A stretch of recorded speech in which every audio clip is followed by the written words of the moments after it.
and behold, a beam is in thine own eye, Jesus called you a hypocrite. You trying to clean up my little stuff or talk to me about my little stuff, and what your little stuff is huge. Is it plain for y'all this morning? Is it clear? Thou hypocrite, first. Let me hear you shout first. First.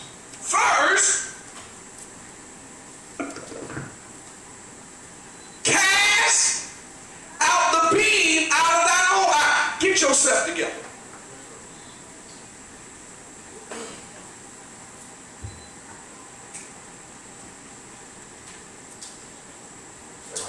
Y'all see that?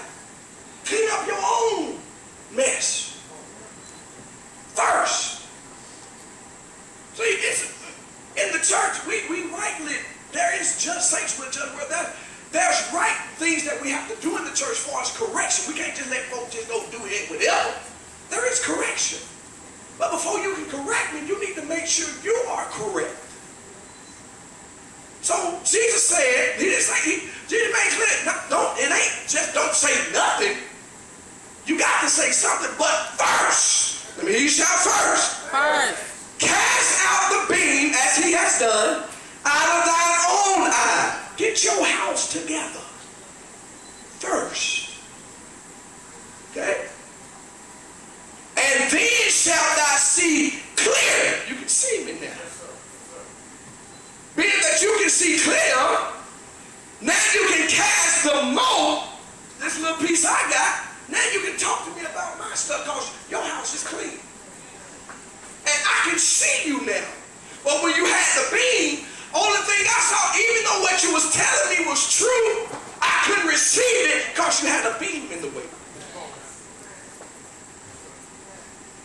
But now I can see you. Y'all with me? Ain't no stumbling block, ain't nothing there to make me second guess what you're telling me. Now that the beam is gone, now what you're telling me, I can receive and get this little stuff out of my own eye. Thank you, Dee. We have to be careful what we say to people. Let's look at Psalms. I believe it's Psalms, Psalms 1. Oh, this was a Sunday school lesson. This is very plain and simple today. Psalms 1.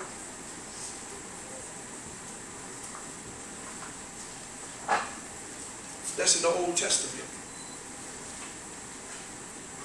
Thank you, sir.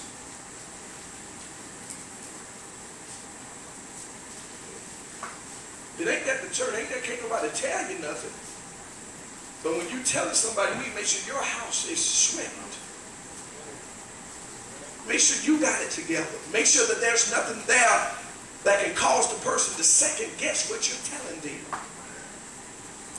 Because it can be a stumbling block. If I know you got an issue, and you trying to tell me about mine, and you ain't even trying to write your issue, I ain't gonna hear you. I ain't gonna listen to you.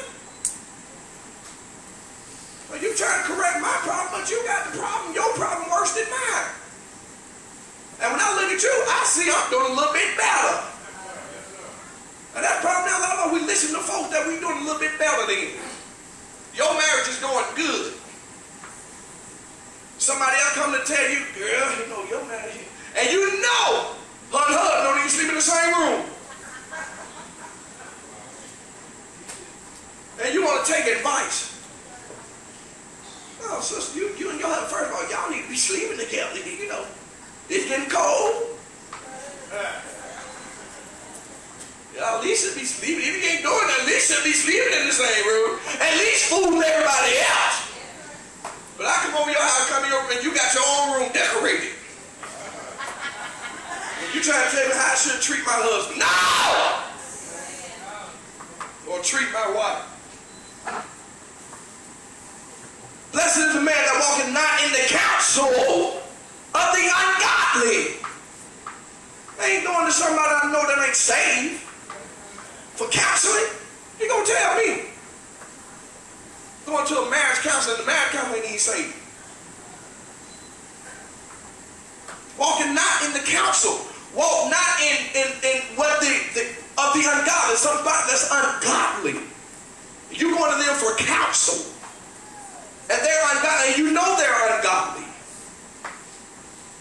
And then you want to go to them for counsel and listen to what they say. Then you want to walk it in. The Bible says, blessed is the man that walk not in the counsel of the ungodly, nor standeth in the way of sinners. That does not necessarily mean you stand it right in front of them, but what that does mean, your actions, okay, can be a stumbling block in front of them. They're trying to get to God, but they see what you're doing. Y'all help me now. They know you come to church on Sunday, but Monday through Saturday, they know you do something totally different. That means you are standing, or your actions are standing in the way of a sinner. How you going to tell them about Jesus, but the way your action is all about the devil? Does a man walk down the counsel of ungodly, nor standeth in the way of sinners, nor sitteth in the seat of the scornful. Now they used to tell us that the seat of the scornful, God knows, thank God for being able to read the Bible, that the seat of the scornful was like the movies. You can't go to the movie because that's the seat of the scornful. Well, I found out the church is the seat of the scornful too. So if I can't go to the movies, I ain't coming to church. Can't go to the restaurant, you got folks going to die. So thank God for not understanding. That ain't necessarily a seat where somebody said it's just a place where people are scornful. People are always negative. You trying to do good, but somebody always sitting down judging and saying something different. She thinks she all that. She ain't that saved. It don't take all that shouting they were doing. It don't take all that. I don't know what the church talking about doing it. We ain't got that much money to do this. Scornful.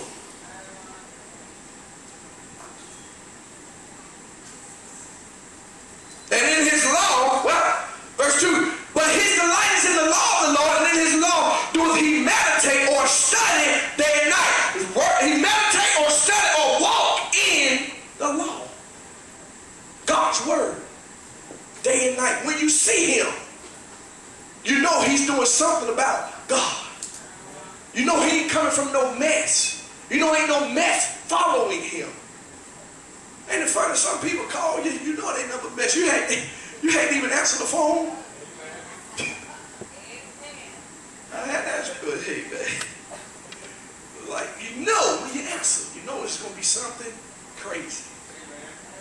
And you hate to even ask because you could be on a high, enjoying your day. But one call, one person can make one phone call. Then you sitting like, what was I at before this? You was happy, eating healthy, eating good, gaining a little weight. And I told them, you lost 10 pounds just through a conversation. Stressed out just from one conversation. You got to be careful who you hang with.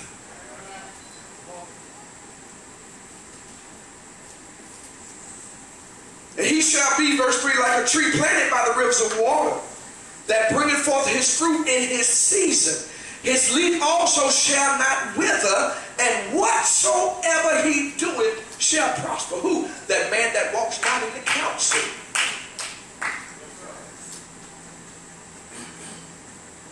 So don't be upset. I have some other scripture. You can read it in your leisure. 1 Corinthians 5. Write this down for those who are just going to go study. 1 Corinthians 5. 1 through 13. Paul was talking about, there should be judgment in the church. Young man was in the church, had his father's wife. Sleeping with his father's wife. Now, theologians say it was his stepmother, but they say his father's wife. So either he was sleeping with his mama or he was sleeping with his stepmother. Either way it goes, it was nasty.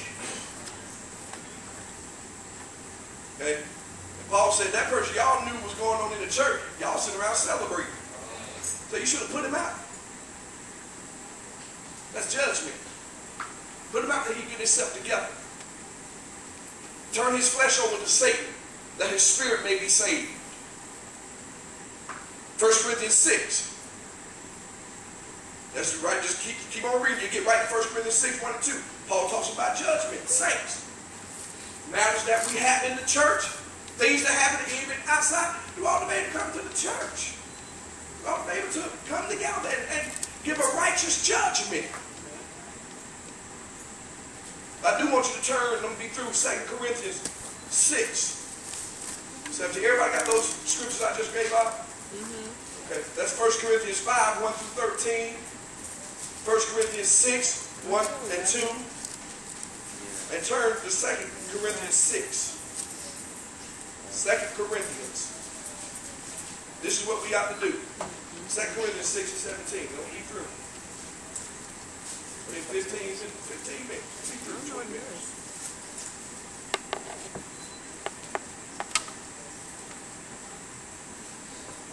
We got to be careful. The church is a place where people come to get help.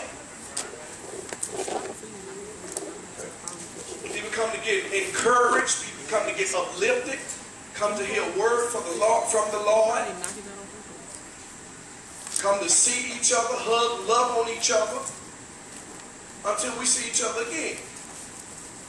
The church ain't the place. It should be a whole bunch of gossip. I'm not saying it is. I'm just saying. It should be a whole bunch of gossip. Should be a whole bunch of mess going on in the church. That means somebody ain't praying. I mean, we ain't praying hard enough.